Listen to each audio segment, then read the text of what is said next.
Thank you very much for that kind introduction. It's a great pleasure to be here, and I'd like to thank the organizers for inviting me. It's an honor to be here speaking to you about my favorite topic, which is MDS and AML and classifications.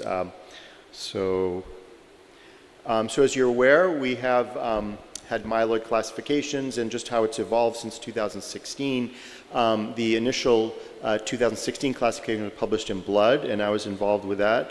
And it was subsequently published as a blue book, revised 4th edition classification in 2017.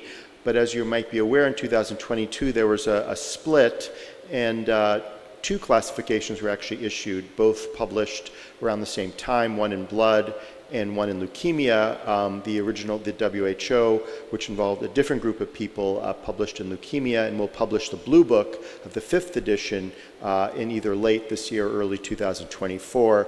And the group, the ICC, which, full disclosure, I'm involved with the ICC group, will publish published in Blood and will actually produce a textbook in 2024. So there are 2 new myeloid classifications, which obviously creates a complicated situation. The good news is that many entities are identical or similar in both classifications or unchanged, but there are some significant differences, some different nomenclature, some differences in diagnostic criteria, especially in the areas of MDS and AML and their boundaries, and some new entities recognized in one classification and not the other. And of course, these also cover lymphoid neoplasms where there are fewer differences, but also some differences. But this lecture will focus on myeloid. So our stance is, and this is the Society for Hematopathology stance, is that where there are differences, we hematopathologists should provide both classifications, and initially at least the 2017 classification. In many cases they'll be identical, but there will be some differences. And I think this also affects clinicians, pharmaceutical companies, and regulatory agencies need to be aware and familiar with both schemes and potential different disease definitions. So I'll now talk about, and I will be covering both classifications, although I worked on the ICC. I'm familiar with the WHO and vice versa, and I think at this point now we are evaluating both scientifically, and some have advantages and some entities may have different advantages in one or the other. So clonal cytopenias, MDS and AML form a spectrum, and we use a somewhat arbitrary threshold of 10% dysplasia to separate the clonal cytopenias, which I believe you heard about from Professor Mufti earlier, from MDS. And conversely, as blasts increase, we transition from MDS to AML, and we use a somewhat arbitrary threshold that's historic of 20% blast to separate MDS from AML. Now, we recognize non-neoplastic clonal cytopenias that are not considered MDS, and this includes clonal cytopenia of undetermined significance, defined by mutation in some myeloid-associated gene with a VAF of at least 2%, mutations in like TET2, DNMT3A, sometimes P53. But there are some other specific conditions associated with clonality. So PNH, VEXAS syndrome, and aplastic anemia all can be associated with somatic mutations. You heard about PNH yesterday, associated with PIGA, VEXAS with UBA1, and these all have unique clinical syndromes of hemolysis or thrombosis in PNH, VEXAS with autoimmune conditions, and aplastic anemia can have a variety of mutations, some overlapping with PNH. But these are not considered MDS until dysplasia develops. So we still use dysplastic cells to separate MDS from clonal cytopenias, both in WHO and ICC. Now, with that said, dysplasia is somewhat subjective and it's an imperfect feature. We don't always agree on what a dysplastic cell is. There's some reproducibility issues, and it's not specific for MDS. There are dysplastic changes we can see in things like thalassemia or HIV or alcohol intoxication, certain things, but it's the best diagnostic test we currently have. So CCUS and other clonal hematopoiesis states are acknowledged in both ICC and WHO with identical definitions. So that's good because both are consistent in how they treat clonal cytopenias and MDS. Now, starting from the 2017 WHO classification, this will be, I think, familiar with you. We have the different MDS subtypes, which are mainly morphologic, and I just want to emphasize that there's only one genetically defined subtype in the 2017 classification, which is the isolated deletion 5q MDS. The others are all defined by ring sideroblast, how many dysplastic lineages, or the percentage of blasts. So in 2023, this shows the current classifications, the ICC and WHO side by side with the 2017 WHO equivalents. And as you can see, we have some new entities, mutated SF3B1, some all shown in red. The WHO has introduced some morphologic entities, but in general there's concordance between, and there's some new names of them, low blast versus NOS in WHO and ICC, and excess versus increased blasts. But overall there is a lot of consistency in how they've introduced new genetic entities. So let's talk about these new entities. So one is the traditional entity of MDS with ring sideroblast, which we know is associated with SF3B1 mutation, as shown in this Venn diagram. But there are some cases that have ring sideroblast that don't have SF3B1. And recent studies by the group in Pavia, led by Luca Malcavati, have shown that, in fact, it's not the ring sideroblast, but the SF3B1 mutation that drives this favorable prognosis MDS. And this is also shown on the right in terms of looking at how cases cluster. It seems like the cases that have SF3B1 have a different cluster in terms of dysplastic lineages, in terms of gene expression profile and other studies, dysmyelopoiesis, from the ones that have wild-type SF3B1.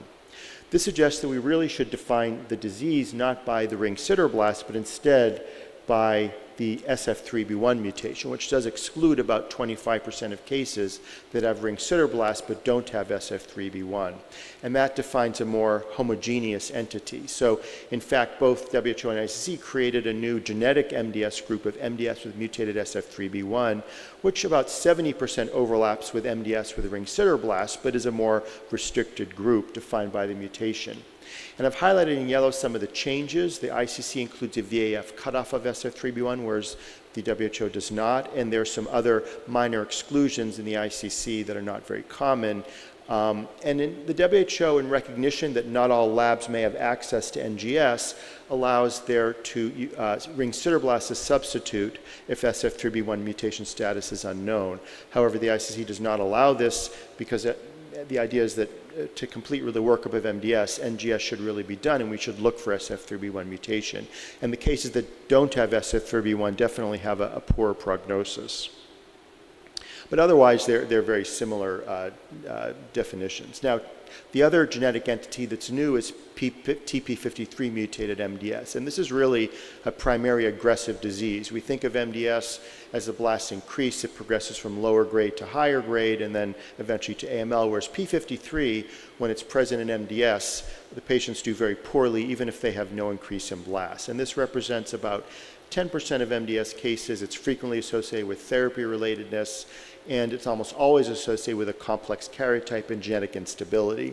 As shown here, the lower part of this heat map shows the cytogenetic abnormalities, which are numerous and often complex, whereas often, interestingly, TP53 is almost often the only mutation. In the upper half, you can see only a minority of cases actually have additional cooperating mutations.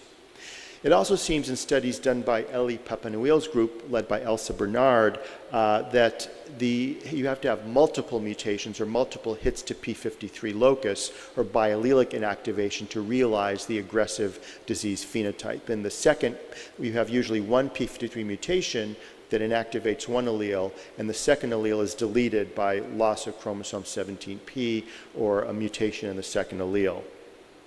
So based on this accumulated data, it appears this is a real entity, and again, both have created a new MDS genetic group with slightly different names, but basically the same definition, both encompassing the wide spectrum of blasts, and with some differences highlighted again in yellow. The ICC again includes a VAF cutoff because the idea is to exclude very small P53 clones that may not actually be related to the underlying MDS. And the ICC also allows a complex karyotype to substitute for a biallelic P53, which is almost always concordant anyway. I just want to emphasize for nomenclature, when we say biallelic P53, which is the WHO term, it's equivalent to multi-hit, which is the term that the ICC prefers because it's a little bit more accurate, but otherwise they're synonymous. So then the other difference is that now defining AML with some genetic features, even if the blasts are less than 20%. Again, this is something introduced by both classifications. And we already are familiar with 3 instances when this was allowed previously. If you have PML-RARA or an inversion 16 or 821, these are considered AML defining, and you could make the diagnosis of AML even if you had 8% blasts or 5% blasts or whatever, because these genetic entities were considered to define AML, and these patients could get induction chemotherapy even if they had less than 20% blasts. This rule has now been extended to several other gene rearrangements shown here that are now considered AML defining. KMT2A or MLL rearrangements, some other less common ones, MECOM, which is the inversion 3, are now considered AML defining, as well as NPM1 mutation.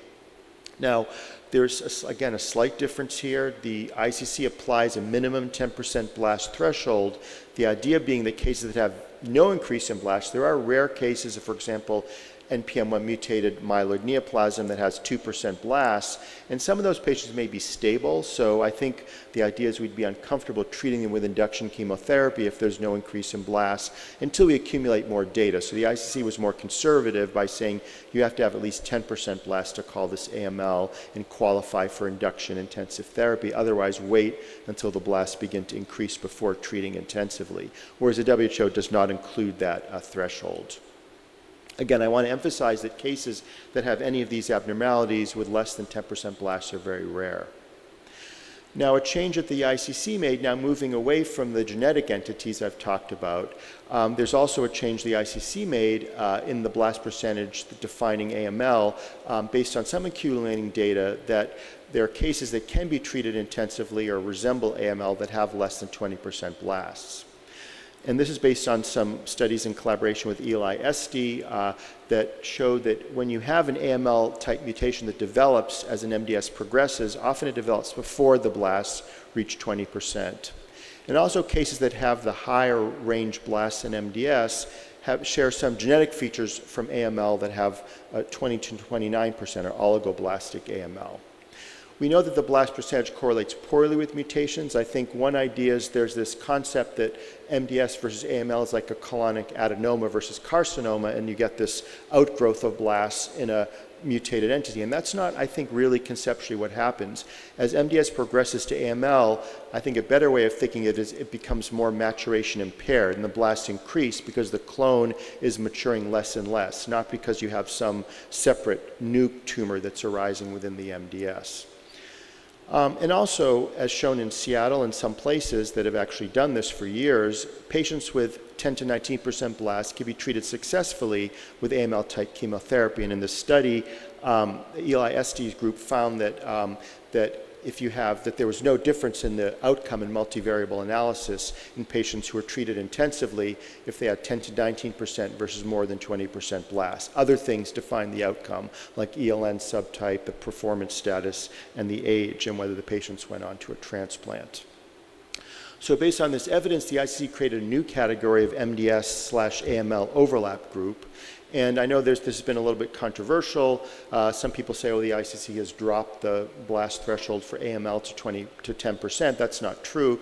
I think the idea of this is to acknowledge a continuum and to show we have this intermediate group of patients that are sort of in transition to AML or on the border. And also, if we count 18 or 17% blasts, this is within a confidence interval of 20%.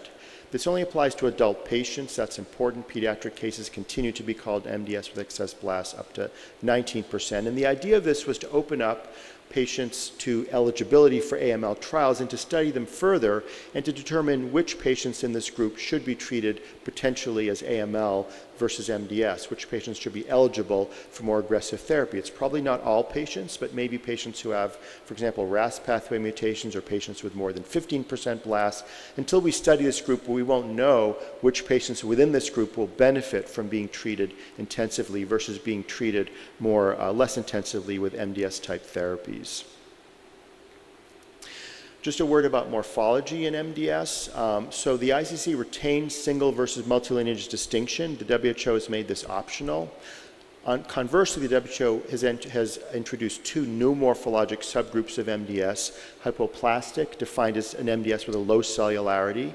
This prognostically may not be different, it's controversial, but there may be some relationship to aplastic anemia and an immune basis, and the idea is these patients may respond to immunosuppressive agents better than other MDS subtypes. And then MDS with fibrosis, which is only applied to increased blast cases that have grade 2 or 3 reticulum, as illustrated here, and this appears to represent an independent adverse prognosis. So these are 2 morphologic subtypes added by the WHO.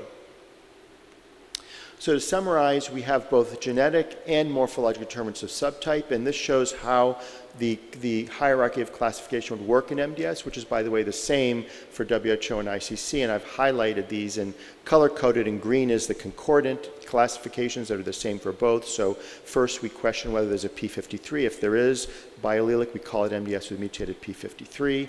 If the blasts are increased, we call it MDS with excess blasts, or in the ICC, MDS/AML if there's 10 to 19%. And then MDS with fibrosis, this is a WHO entity, which is separate. And then deletion 5q, this identical definition for both is a genetic factor. And then we look for SF3B1, again, the same definition for both. And then we move to morphology, where it gets a little more complicated.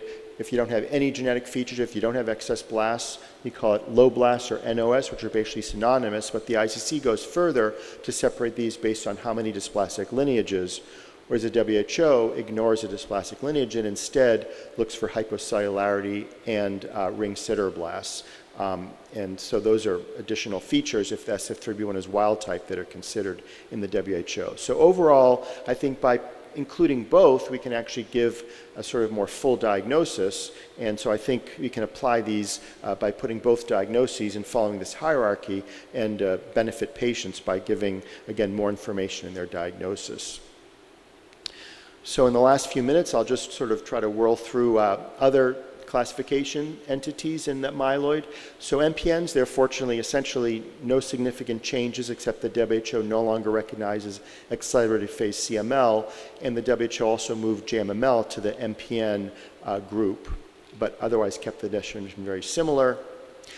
The eosinophilic disorders are the same in both. They both added new rearranged entities, ABL, FLT3, and JAK2, and that's important to recognize because some of these do respond to tyrosine kinase inhibitors. And then the MDS-MPNs, there are some minor changes, mainly in CML. Both reduce the absolute monocyte count defining CML to 0.5. So some cases that would have previously been called MDS now will be called CMML. And both now include abnormal monocyte immunophenotype and clonality and CML diagnostic features. So both have made changes. There's a slight name change in the WHO. Atypical CML is now called MDS-MPN with neutrophilia. And the reason for expanding CMML is some recent studies which have shown the so-called oligomonocytic CMML that had that 0.5 to 1,000 blast count has very similar genetic features to overt CML with higher than 1,000. So these are now combined together. And then finally, I just want to end with a few words about the AML classification. This shows the ICC classification, which was adopted by the ELN in 2022. And I'll show you the differences, but I'm going to use the ICC to illustrate. So this is a hierarchy, again, like the MDS. Remember, one thing supersedes the other. So first, the AML defining genetic abnormalities that I showed you on an earlier slide are the first sort of classifier, if you will. And then we look for mutated P53 like in MDS. This is an important feature. Then we look for MDS-related mutations and karyotype. And then if it doesn't have any of those genetic features, then we sort of call it AML-NOS. Again, the same kind of process analogous to MDS. This shows how the ICC does recognize 10 to 19% blasts as the MDS/AML overgroup. And importantly, the ICC sort of divorced or separated qualifiers to the diagnosis. So therapy relatedness, progression for MDS or MDS-MPN, or germline predisposition can be applied to any of the above genetic AML subtypes. So the classification of AML is now almost entirely genetic. Now, how does the WHO differ from this? Well, the WHO sort of lumps together P53 mutated neoplasms, AMLs, the MDS-related mutations, and the MDS cytogenetics, and all AMLs progress from MDS together in a single group of AML myelodysplasia related, kind of inherited from the old AML-MRC. And also the WHO asks to give a sort of phenotype of the AML and NOS, whereas the ICC makes that optional. So otherwise, it's a very similar classification, and both have really identical genetic abnormalities in that first group. Another change is the recognition that a single CBPA in-frame mutation in the B-zip region, which is the terminal C-terminus, is now considered to define AMO with the CBPA, which supersedes the prior biallelic, although the WHO still allows biallelic mutations as well. And this is based on indications that the B-zip is what confers the characteristic favorable prognosis. AML with MDS-related gene mutations, which is called AML myelodysplasia in WHO, is based on recent data showing that some mutations are strongly associated with secondary AML. As shown in this top area, that several of these mutations are considered to be sort of indications of an underlying MDS and also associated with inferior prognosis. RUNX1 mutation is also similar and segregates with these in molecular clustering, so the ICC includes that in the group as well.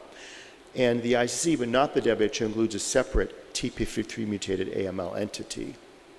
And this is because, like in MDS, TP53 confers a dismal prognosis in AML. So although P53 is considered adverse in ELN, the patients do even worse than other adverse cases. So it's sort of almost like a fourth group of extremely poor prognosis. So to summarize the mutation testing in AML that are required, again, they're the same in the ICC and the WHO. The only difference is the WHO technically doesn't recognize a P53, it recognizes P53 mutated MDS, but not AML, whereas the ICC does recognize a P53 mutated AML. And RUNX1, again, is not included in the WHO list of MDS defining mutations. And the ELN additionally recommends testing for DDX41, which is a new germline type of gene, which appears to identify a unique group of myeloid neoplasms. But neither of these was included, and this was not included in either ICC or WHO. So to summarize the differences between ICC and WHO 5th edition in AML, the case of the 10 to 19% blasts are considered MDS/AML, this new group in ICC, but are still considered fully within MDS and WHO, called MDS-IB2. AML defining genetic abnormalities like CAMT2A rearrangement, inversion 3 require 10% blasts in ICC to call it AML, but there's no blast submitted in the 5th edition WHO. The WHO considers a single AML myelodysplasia-related entity, whereas the ICC has a little more refinement and recognizes subgroups within that. And the WHO applies different differentiation categories to AML and OS. Now, that being said, a recent study done by the Haferlach group in Munich found that there's an 86% agreement between ICC and WHO AML entities. So that's good news that there is overall concordance. So this is my last slide. I just want to conclude. I know we've had a bit of a whirlwind tour through these myeloid neoplasms. I tried to focus on areas of differences, but is there a silver lining to the current situation of the two different classifications? Maybe you're all depressed now, thinking we're in such a complicated situation. Well, there will be extensive discussions and comparisons between the two, like at this meeting and at other meetings we've had, as well as in several publications, which I've summarized below, comparing the two and the differences, and translations will be emphasized to achieve fluency. We're now working on an app or a website with an international MDS group that you'll be able to plug in values and it will give you the classification in both the ICC and the WHO. And the idea is that differences will spawn research to refine the next classification. Where there are differences, it indicates something we need to study, like an MDS case with 15% blast. Which of those patients will benefit from AML therapy and which should get MDS? That will require a randomized trial to really assess. And the societies for hemopath and Europeans are now in active discussion with WHO leadership because we hopefully will be able to align that the next classification we have, we hopefully will all be together and we'll learn from sort of this rift, if you will, and we'll be able to come together. And I think everybody really wants there to be one classification in the future, but learn from this division to try to improve and make even stronger the next classification of myeloid neoplasms. So with that, I'll thank you for your attention and take any questions.